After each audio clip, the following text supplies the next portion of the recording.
La decisión para ahora mismo sí sorprende. Sí decía las críticas más grandes de Listras que le quedaban un par de horas para salvar su puesto, pero realmente no se esperaba que ahora mismo en ese discurso que dimitiera. Sobre todo porque en su reunión esta mañana con el Comité 1922, que es el comité que toma las decisiones más importantes para el partido, pues se reveló que habían hablado de cómo la sensación general y el humor general del partido y de los diputados. Lo que no se esperaba es que luego hizo ese discurso dimitiendo y convocando elecciones generales para hoy.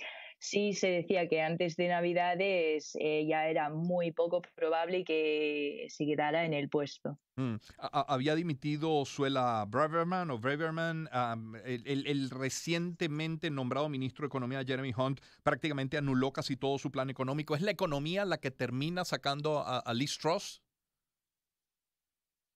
Sería, sí, la economía, sobre todo porque todas las políticas económicas, el manifiesto que propuso en la campaña electoral a lo largo del verano para convertirse en primera ministra, pues ya está claro que no se puede hacer, que de hecho ha emitido este hecho, ha confesado que no se puede hacer y que ya no será lo que propuso. Y sobre todo con despedir su ministro perdón, de Ujú. Finanzas, eso fue un varapalo muy, muy grande. Eh, Natasha, ¿y ahora qué pasa? ¿Ahora cómo se forma gobierno en Reino Unido? Pues si hubiera, no va a haber, pero si hubiera elecciones generales mañana, en general tiene que haber una campaña de 6 semanas, entonces antes de Navidades sería probable que, que se convoque el nuevo líder, el nuevo primer ministro.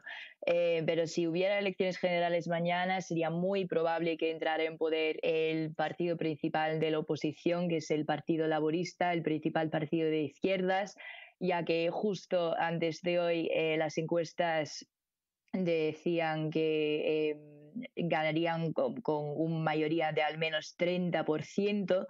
Entonces ha sido un auge enorme en términos de su popularidad, sobre todo considerando que cuando entró en poder el anterior primer ministro Boris Johnson Ujú. en 2019 era solo una mayoría bueno, el Partido Conservador tuvo una mayoría del 12% y ahora el Partido Laborista con esa mayoría de 30%. Y sí está claro que Liz Truss había perdido toda la popularidad por parte de sus propios Ujú. diputados. Natasha, esto acaba de ocurrir. Me imagino que todavía no se ha manifestado, lo mencionabas, el ex primer ministro Boris Johnson o el propio rey Carlos III. No han hablado todavía. El rey Carlos III, esto ha ocurrido porque Liz Truss ha tenido que pedir la convocación de elecciones generales al rey, y luego en términos de Boris Johnson pues ya se verá si se presenta como candidato. eh, eh, Potenciales candidatos podrían ser Penny Mordaunt, que se presentó este verano como candidata y líder del Partido Conservador, o a lo mejor también Rishi Sunak, el ex ministro de Finanzas y la segunda opción, aparte de Liz Truss, para ser primer ministro.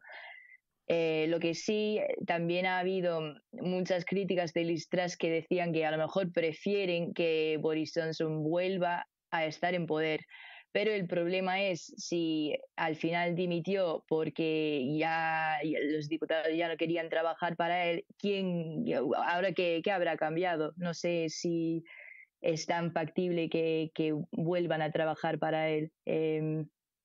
Bien. Aunque sí. Bien, muchísimas gracias, Natasha. Por razones de tiempo despido, pero no deja de ser muy interesante lo que ahí ocurre. Natasha Tinsley, periodista británica, nos ha acompañado. Ya la cadena CNN, por ejemplo, califican a Liz Truss como la primer ministro de más corto mandato en la historia de Reino Unido. Son las 8:56 de la mañana. A esta hora. A esta hora es titular en MundoUR.com, lo dicho por Julio Castro en nuestro programa, advierte que hay un preocupante aumento de casos de COVID-19 en el mundo. En mundour.com, desbordamientos en Mérida. Las lluvias continuarán por los próximos días. Lluvias en Sucre también. La alcaldía de Cumaná se encuentra trabajando en el dragado de ríos. Fedeagro asegura que parte de la producción venezolana se ha dañado y perdido por consecuencia de las lluvias. También en Mundo UR leemos que más de 44,000 migrantes venezolanos entraron de forma irregular a Honduras en 2022. CNN tiene la primera ministra de Gran Bretaña, Liz Truss, anunció su renuncia al cargo. Fuertes disturbios entre indígenas y la policía en Bogotá deja 24 heridos. Esto es titular de F, como también estos dos. México mantiene alerta por llegada de nueva depresión tropical y sismo de magnitud 6.5 sacudió Panamá. 8:57 minutos. Me despido en nombre de todo nuestro equipo. Nelson Padrón, Ismael Medina, Kevin Aguirre, María Claudia Falanelli, Jessica Ferrer.